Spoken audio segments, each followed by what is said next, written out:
जोहार कामरेड अरुणोदय नागन्न को अमर रहे कामरेड नागन्न। సభాధ్యక్షులు అరుణోదయ సాంస్కృతిక సమాఖ్య ఆధ్వర్యంలో జరుగుతున్న నాగన్న సంస్మరణ సభలో పాల్గొంటున్న ప్రతి ఒక్కరికి విముక్త చిరుతల కచ్చి విడుదలై చిరుతగల కచ్చి విసికే తరపున జై భీమ్ లాల్ సలాం। కామ్రేడ్ అరుణోదయ నాగన్నకు విసికే తెలంగాణ రాష్ట్ర కమిటీ తరపున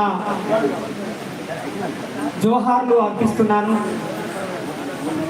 నాగన్న మరణం విప్లవ అభిమానులకి విప్లవకారులకి అందరికీ తీరని లోటు బాధకరం। ముఖ్యంగా విప్లవోద్యమాలు ఒక సంక్షోభాన్ని ఎదుర్కొంటున్న సమయంలో ప్రజా ఉద్యమాలు సంక్షోభాన్ని ఎదుర్కొంటున్న సమయంలో ఒక ఆశగా ఈరోజు జెన్జీ దేశవ్యాప్తంగా ఉన్న విద్యార్థులు యువకులు ఫాసిస్టు ప్రభుత్వానికి వ్యతిరేకంగా ఉవ్వెత్తున పోరాడుతున్నటువంటి ఈ సందర్భంలో మన మధ్యన నాగన్న ఉంటే పోరాడుతున్న ఈ కొత్త తరానికి తన గళాన్ని అండగా నిలిపి ఈ ఉద్యమాన్ని మరింత రగిలించేవాడు అని అనిపిస్తున్నది। నాగన్న బూర్జువా భూస్వామ్య గుత్త పెట్టుబడిదారి సామ్రాజ్యవాదానికి వ్యతిరేకంగా పోరాడాలని మన దేశంలో ఉన్న అసమానతలన్నింటినీ నిర్మూలించి మన పూర్వీకులు కలలు కన్న సమానత్వము సోషలిజాన్ని తీసుకురావడానికి తన జీవితాన్ని అంకితం చేశారు। ఈ దేశంలో పుట్టిన ఏ మేధావి కర్తవ్యమైనా ఏ కళాకారుడి కర్తవ్యమైనా ఈ సమాజంలో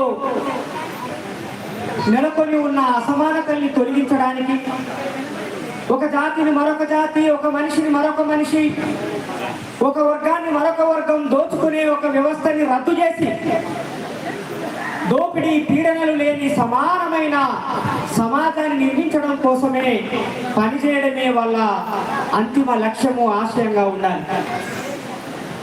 ముఖ్యంగా అక్షరాస్యత లేని సమాజంలో చదువు లేని సమాజంలో శూద్రులు చదువుకోవడానికి వీల్లేదని ఆడవాళ్ళు చదువుకోవడానికి వీల్లేదని అంటరాని వాళ్ళు ఆదివాసులు చదువుకోవడానికి వీల్లేదని చదువుకు దూరం చేసిన ఈ సమాజంలో మార్క్సిజాన్ని బోధించాలని అంటే మార్క్సిజం వెలుగులో ఒక విప్లవాన్ని తీసుకురావాలంటే పాట ఒక్కటే ప్రజలకి చేరువైన మార్గం। అందుకే పాటని విప్లవీకరించే ఉద్యమము ఈ తెలుగు నేల మీద నుంచే మొదలైనది। అది విరసంతో మొదలైన అరుణోదయ సాంస్కృతిక సమాఖ్యతో మొదలైన జననాట్య మండలితో మొదలైన మొత్తం ప్రజా సంస్కృతిని విప్లవీకరించి ఒక విప్లవోద్యమాన్ని నిర్మించడానికి పాట ఇక్కడ నడుం బిగించింది, తన ప్రయాణాన్ని మొదలుపెట్టింది। పాటని వేల సంవత్సరాల చరిత్ర ప్రపంచమంతా గర్వించే గుర్తించే గౌరవించే బుద్ధుడు కూడా గాథల రూపంలోనే తన బోధనలు చేశాడు, అంటే పాటల రూపంలోనే ఆయన కూడా బోధనలు చేశాడు। బుద్ధుని తర్వాత వచ్చినటువంటి సంతు కవులు కూడా పాటల రూపంలోనే ఈ సమాజాన్ని మార్చడం కోసము ప్రయత్నం చేశారు। తర్వాత బ్రిటిష్ సామ్రాజ్యవాదానికి వ్యతిరేకంగా పోరాటం చేయడానికి పిలుపునిచ్చినటువంటి వాళ్ళు కూడా కవులు కళాకారులు పాటల ద్వారానే చేశారు। సుద్దాల హనుమంతు బండి యాదగిరి లాంటి వాళ్ళు నిజాం రాజుకు వ్యతిరేకంగా భూస్వాములకు వ్యతిరేకంగా ప్రజల్ని సాయుధం చేయడానికి సమాయత్తం చేయడానికి కూడా పాటనే ఆయుధంగా స్వీకరించారు। అలాగే నక్సల్బరీ పోరాటంలో ఎంతో గొప్ప త్యాగనిరతితోటి తుపాకీ తూటాలు తీసుకున్నటువంటి గద్దరన్న, అదేవిధంగా నాగన్న, ఇంకా రామారావు, ఆ పరంపరలో వచ్చినటువంటి జయరాజన్న, ఇంకా ఎంతమంది కళాకారులు తమ జీవితాల్ని కళల్ని గళాల్ని అంకితం చేస్తే ఈ తెలుగు నేల మీద విప్లవము పురుడు పోసుకున్నది, అది అగ్గి బరాకై మండింది, ఇక్కడ ఉన్న భూస్వామ్య వ్యవస్థని కూలదోసిందో మనందరికీ తెలుసు మిత్రులారా। ఉత్తర భారతంతో పోల్చుకుంటే దక్షిణ భారతంలో ఉన్న మనం అందరం చాలా స్వేచ్ఛాజీవులుగా ఉన్నాం ఒక రకంగా. కారణం ఏంటంటే ఇక్కడ భూస్వామ్య సమాజానికి వ్యతిరేకంగా జరిగిన సాయుధ పోరాటం, ఆ సాయుధ పోరాటానికి అవసరమైన చైతన్యాన్ని అందించినటువంటి కళాకారులు. దానికి చాలా నిబద్ధత అవసరం, నిజాయితీ అవసరం. లిషావుచి పుస్తకంలో చెప్పినట్టుగా మంచి కమ్యూనిస్టుగా బతకడం అంటే చాలా కష్టమైనటువంటి విషయం.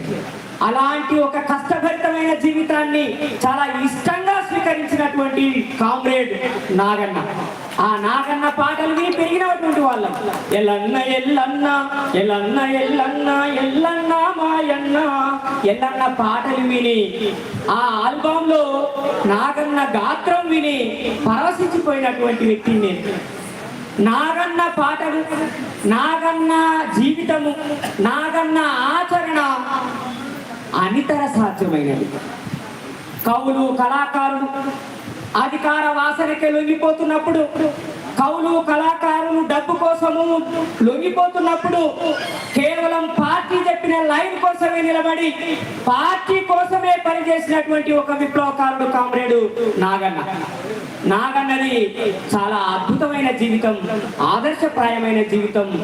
ఆయన గురించి తెలుసుకున్న తర్వాత నేను చాలా ఇన్స్పైర్ అయిపోయి ద్రవిడ బహుజన సమితి ఆధ్వర్యంలో ఇదే సుందరయ్య విజ్ఞాన కేంద్రంలో అన్నకి ఒక అభినందన సభని ఏర్పాటు చేయడం జరిగింది. ఆ రోజు అన్నాడు, సీను మరి మీటింగ్ ఏమో పెడుతున్నావు, దొడ్డి కొమరయ్య హాల్ అంటున్నావు, అందులో సరిపోతుందా లేదో ఒకసారి ఆలోచించు అని అన్నాడు. నేను అనుకున్నాను నాగన్న కోసం పెడితే ఏదో 100-150 మంది వస్తారులే, సరిపోతుందని అనుకున్నాను. కానీ ఆ రోజు మీటింగ్ పెడితే పొద్దున 9-10 గంటల నుంచి మొదలైంది, సాయంత్రం 9 గంటల వరకు నడిచింది. ఆ హాల్ సరిపోలేదు, నిలబడడానికి చోటు లేదు, తీసుకొచ్చిన ఆహారం కూడా సరిపోలేదు. కందుకూరు నుంచి, ఒంగోలు నుంచి, అదేవిధంగా బంగ్లా నుంచి, మరిపడ నుంచి, మహిబాద్ నుంచి మొత్తం ఉమ్మడి రాష్ట్రం నుండి చాలా పెద్ద ఎత్తున వందలాది వేలాది మంది వచ్చి నాగన్నకి ఆ రోజు తమ అభినందనను తెలియజేశారు. నాగన్న చేసిన త్యాగాల్ని గుర్తు చేసుకున్నారు.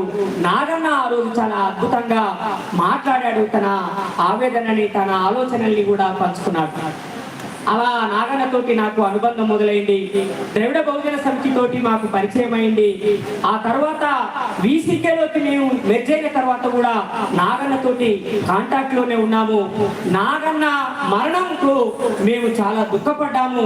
వ్యక్తిగతంగానే కాదు, మొత్తము ఈ సంఘ పరంగా, విప్లవోద్యమం పరంగా, బహుజన విప్లవోద్యమాల పరంగా కూడా అది తీరని లోటు. నాగన్నలాగా బతికే వాళ్ళకే గుర్తింపు ఉంటది, నాగన్నలాగా బతికే వాళ్ళే సమాజాన్ని ప్రభావితం చేయగలుగుతారు, నాగన్నలాగా ప్రజల కోసం అంకితమై పనిచేసే వాళ్ళు మాత్రమే విప్లవోద్యమాల్ని విజయవంతం చేయగలుగుతారని, అలాంటి కామ్రేడ్ నాగన్నకి వీసీకే తెలంగాణ రాష్ట్ర కమిటీ తరఫున ఘనంగా నివాళి అర్పిస్తూ ముగిస్తున్నాను. Thank you. జై భీమ్, లాల్ సలాం. జోహార్ కామ్రేడ్ నాగన్నకు.